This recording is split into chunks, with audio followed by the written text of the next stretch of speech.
सब फैसले होते नहीं सिक्के उछाल के। सब फैसले होते नहीं सिक्के उछाल के।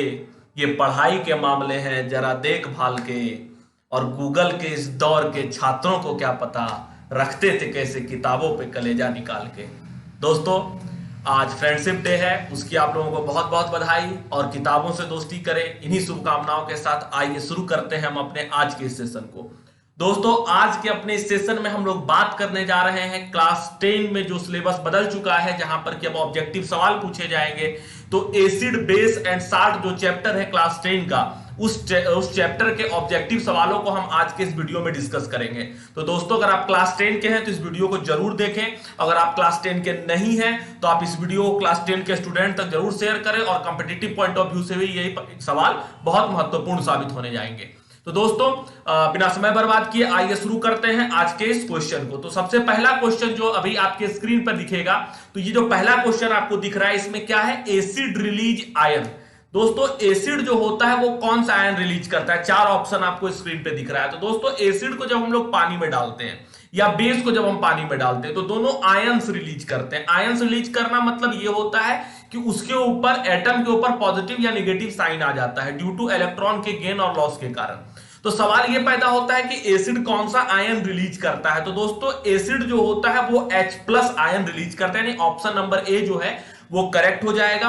और बेस जो होता है वो OH- आयन रिलीज करता है। तो एसिड H+ आयन रिलीज करता है, तो इसका राइट आंसर क्या हो जाएगा? Option number A. और हाइड्रोनियम आयन भी इसका जवाब हो सकता है, क्योंकि H3O+ बना लेता है, क्योंकि इंडिपेंडेंटली हाइड्रोजन एग्जिस्ट नहीं कर सकता, वो पानी के साथ मिलकर हाइड्रोनियम आयन यानी कि H3O+ बना लेता है। तो दोस्तों, चलते हैं दूसरे सवाल की तरफ। तो दूसरा सवाल आपके स्क्रीन पर है। क्या सवाल है? सवाल यह है, pH value of some of the following solution is given. कुछ सॉल्यूशन का पीएच वैल्यू आपको दिया गया है। Which of the following is acid, इनमें से कौन सा एसिड है? तो दोस्तों, बहुत ही आसान सा सवाल बनता है यहाँ पे, इसमें कौन एसिड है? तो एक सॉल्यूशन है जिसका पीएच 7 है, 2 है, 9 है और 14 है। चार ऑप्शन एबीसीडी में आपको यहाँ पर दिया हुआ है। तो दोस्तों, यहाँ पर आपको एक बात ध्यान से देखने की जरूरत है कि जिसका पीएच 7 से कम होता है वो सारा का सारा चीज एसिड होता है, जिसका पीएच 7 से ज्यादा होता है वो सारा का सारा चीज बेस होता है, और जिसका पीएच 7 होता है वो न्यूट्रल होता है। तो यहां पर जो ऑप्शन नंबर बी में आपको 2 दिख रहा है, उसका पीएच 7 से कम है, इसका मतलब वो क्या होगा? आपका एसिड होगा। और बाकी जो सारा कुछ दिया हुआ है वो आपका बेस या न्यूट्रल होगा। ठीक है, तो चलिए अगले सवाल की तरफ चलते हैं दोस्तों। तो अगला सवाल आपके स्क्रीन पर है, colour of methyl orange in acid. ये देखिए, एक सवाल ये अपने आप में, ऑप्शन ही अपने आप में विवादित बन जाता है ये सवाल को देखने के बाद। तो मिथाइल ऑरेंज का एसिड में कलर क्या होगा? बहुत सारा सवाल में हमसे पूछा गया इस सवाल को के बाद कि क्या होगा रियली में, कलर क्या होता है? तो दोस्तों, बहुत जगह जब आप मिथाइल ऑरेंज को एसिड में डालते हैं तो कुछ किताबों में इसका जिक्र पिंक होता है, कुछ किताबों में इसका जिक्र रेड होता है। ठीक है, और जनरली एक ही सवाल में दोनों ऑप्शन नहीं दिया हुआ होता है, लेकिन यहां पर है। तो दोस्तों, जो मिथाइल ऑरेंज होता है वो नॉर्मली पिंक कलर शो करता है एसिड में जाने के बाद, लेकिन जब थोड़ा सा एसिड स्ट्रांग होता है उस कंडीशन में ये रेड भी शो कर सकता है। तो रेड भी शो करता है, पिंक भी शो करता है। रेड, पिंक जब ज्यादा डार्क हो जाता है तो उसी को हम लोग रेड बोलते हैं, और जब हल्का होता है तो हम लोग उसको पिंक बोलते हैं। तो पिंक और रेड दोनों इसमें हो सकता है, लेकिन अगर ऑप्शन में पिंक है तो आप पिंक को प्रीफर कीजिए, अगर ऑप्शन में सिर्फ रेड है तो रेड को प्रीफर कीजिए, क्योंकि ये संभावना बहुत कम है कि आपको दोनों ऑप्शन में एक साथ दिया जाएगा। तो दोस्तों, अगर ऐसा कभी आ भी गया तो फिर होता है कि इसमें नॉर्मली मार्क्स दोनों जवाब में दे दिया जाता है। तो दोस्तों, अब चलते हैं अगले सवाल की तरफ। तो अगला सवाल आपके स्क्रीन पर है, nature of metal oxide is. दोस्तों, मेटल का जो ऑक्साइड होता है, मेटल आप लोगों को पता है कॉपर, एल्युमिनियम, आयरन, ये सब मेटल है। तो मेटल का जो ऑक्साइड होता है, जो जब वो ऑक्सीजन से रिएक्ट कर लेता है तो उसका नेचर क्या होता है? एसिडिक होता है, बेसिक होता है, न्यूट्रल होता है, या नॉन ऑफ दी अबव, इसमें से कुछ नहीं होता है? तो दोस्तों, जो मेटल का ऑक्साइड होता है उसका नेचर बेसिक होता है, और जो नॉन मेटल होता है उसका जो ऑक्साइड होता है उसका नेचर क्या होता है? एसिडिक होता है। तो इसका राइट आंसर क्या हो जाएगा? ऑप्शन नंबर बी, यानी कि बेसिक हो जाएगा। तो दोस्तों, चलते हैं अगले सवाल की तरफ। तो अगला सवाल आपके स्क्रीन पर है, the indicator used by blind person is called. दोस्तों, इंडिकेटर का मतलब क्या होता है? इंडिकेटर का मतलब होता है वो चीज जो हमको इंडिकेट करता है।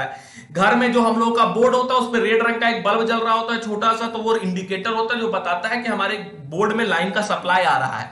उसी प्रकार से कोई भी सॉल्यूशन एसिड है या नहीं है, या बेस है या न्यूट्रल है, इसका पता हम लोग इंडिकेटर के माध्यम से करते हैं, क्योंकि हम डायरेक्टली किसी चीज को टेस्ट जीप पर रख के नहीं कर सकते, क्योंकि वो हमारे जीव के लिए कोरोसिव होगा और हमारे जीव को खराब कर देगा, हमारे शरीर को खराब कर देगा, इसलिए हम डायरेक्ट टेस्ट नहीं कर सकते। तो इंडिकेटर के माध्यम से टेस्ट करते हैं। तो इंडिकेटर क्या करता है, कलर चेंज करके हमको शो करता है कि ये एसिड है या बेस है। लेकिन अब जो लोग ब्लाइंड है, जो लोग दिव्यांग है, जो आंखों से नहीं देख सकते हैं, वो तो कलर देख नहीं पाएंगे, तो उनके लिए कैसा इंडिकेटर का इस्तेमाल होता है, तो उनके लिए ऑप्शन नंबर ए में जो ऑल्फैक्टरी इंडिकेटर है उसका इस्तेमाल होता है। ऑल्फैक्टरी इंडिकेटर जो होता है नॉर्मली ओनियन होता है, वेनिला होता है, तो ये सब क्या होता है कि जब इसके ऊपर एसिड या बेस गिराते हैं तो वह डिफरेंट टाइप ऑफ स्मेल देता है और उस स्मेल के माध्यम से वो लोग समझ सकते हैं, चूंकि वो आंखों से देख नहीं सकते, तो वो स्मेल से समझ पाते हैं कि सामने जो सब्सटेंस हमारा है वो एसिड है कि बेस है या न्यूट्रल है, वो स्मेल से पकड़ते हैं। तो वैसा इंडिकेटर जहां पर कि आपको स्मेल से आप पता करते हैं कोई भी चीज एसिड है या नहीं, तो ऐसे इंडिकेटर को हम लोग ऑल्फैक्टरी इंडिकेटर बोलते हैं। ऑप्शन नंबर ए इसका राइट आंसर हो जाएगा। तो चलिए अगले सवाल की तरफ चलते हैं। तो अगला सवाल क्या है, अगला सवाल है which one of the following is acid. आपको वहां पे 10 चीज वहां पे सारा दिख रहा होगा, 4 ऑप्शन दिख रहा है। एक ऑप्शन में है लाइम जूस, टोमेटो, मिल्क और तो इसमें से कौन सा एसिड है। दोस्तों नींबू के पानी में भी पाया जाता है, लेमन के जूस में भी पाया जाता है एसिड, टमाटर में भी एसिड होता है और दूध में भी एसिड होता है। और ऑप्शन नंबर डी में ऑल है, तो इसका राइट आंसर क्या हो जाएगा, ऑल हो जाएगा, यानी कि सब में एसिड पाया जाता है।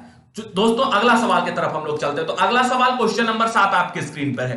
7 में क्या है, which of the following turn red litmus blue. देखिए सीधा सवाल नहीं, हल्का सा ट्विस्ट किया गया है। रेड लिटमस को ब्लू करता है, तो रेड लिटमस को ब्लू कौन करता है, बेस करता है। तो हमारा काम क्या है, इस चारों ऑप्शन में बेस पता करना कि बेस कौन सा है। तो दोस्तों इसमें ऑप्शन नंबर बी में आपको बेकिंग सोडा दिख रहा होगा।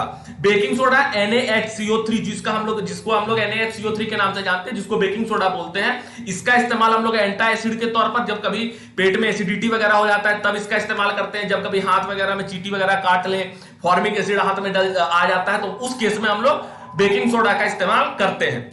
दोस्तों बेकिंग सोडा और बेकिंग पाउडर में थोड़ा सा अंतर होता है।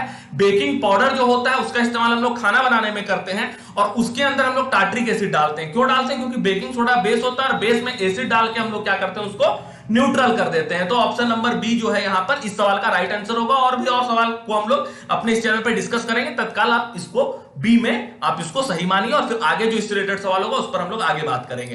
दोस्तों क्वेश्चन नंबर 8 आपके स्क्रीन पर दिख रहा है। Lime water is, lime water is, lime water का मतलब क्या होता है, लाइम वाटर का मतलब होता है चूना पानी, जिसको हिंदी में बोलते हैं। चूना पानी का मतलब क्या, बाजार से आप चूना खरीद के आए, चूना का फॉर्मूला CaO होता है। जब आप चूना को पानी में डालते हैं तो वो CaOH का होल ट्वाइस बनाता है। CaOH का जो होल ट्वाइस होता है उसी को हम लोग लाइम वाटर बोलते हैं। तो इस सवाल का सही जवाब क्या हो जाएगा, CaOH का होल ट्वाइस। और जब आप इसको दीवार में लगा देते हैं लाइम वाटर को और फिर बाद में ये कार्बन डाइऑक्साइड से रिएक्ट करता है, तो ऑप्शन नंबर सी में जो आपको दिख रहा है CaCO3 वो बनता है। तो यहां पर क्या बनेगा, CaOH का होल ट्वाइस बनेगा। तो दोस्तों चलते हैं अगले सवाल की तरफ। तो अगला सवाल आपका क्या है, acid react with metal release. जब एसिड मेटल से रिएक्ट करता है, ठीक है, तो वो क्या रिलीज करता है, कौन सा गैस, सल्फर गैस रिलीज करता है, कार्बन डाइऑक्साइड, हाइड्रोजन या वाटर। ठीक है, तो यहां पर आपको याद रखना है कि एसिड, आप लोग प्रैक्टिकली भी देखे होंगे कि कभी अचार के बर्तन में कभी लोहा नहीं डाला जाता है। ठीक है, कोई लोहा का चम्मच नहीं डाला जाता है, या अचार को खुद किसी लोहा के बर्तन में नहीं रखा जाता है,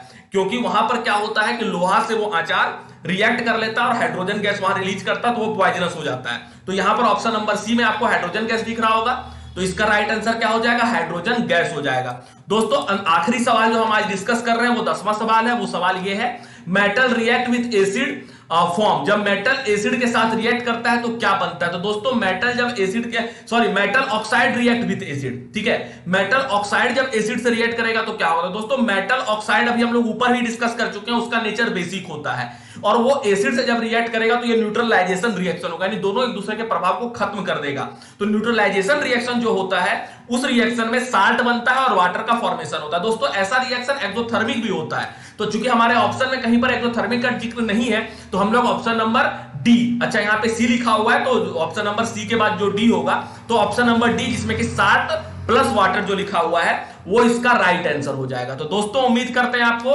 ये पूरा वीडियो समझ में आया होगा। वीडियो समझ में आया है तो वीडियो को जरूर लाइक कीजिए और लोगों तक शेयर कीजिए। चैनल पर नए हैं तो इस प्रकार के इंफॉर्मेटिव वीडियो के लिए आप हमारे चैनल को जरूर सब्सक्राइब कर लीजिए। बहुत बहुत धन्यवाद।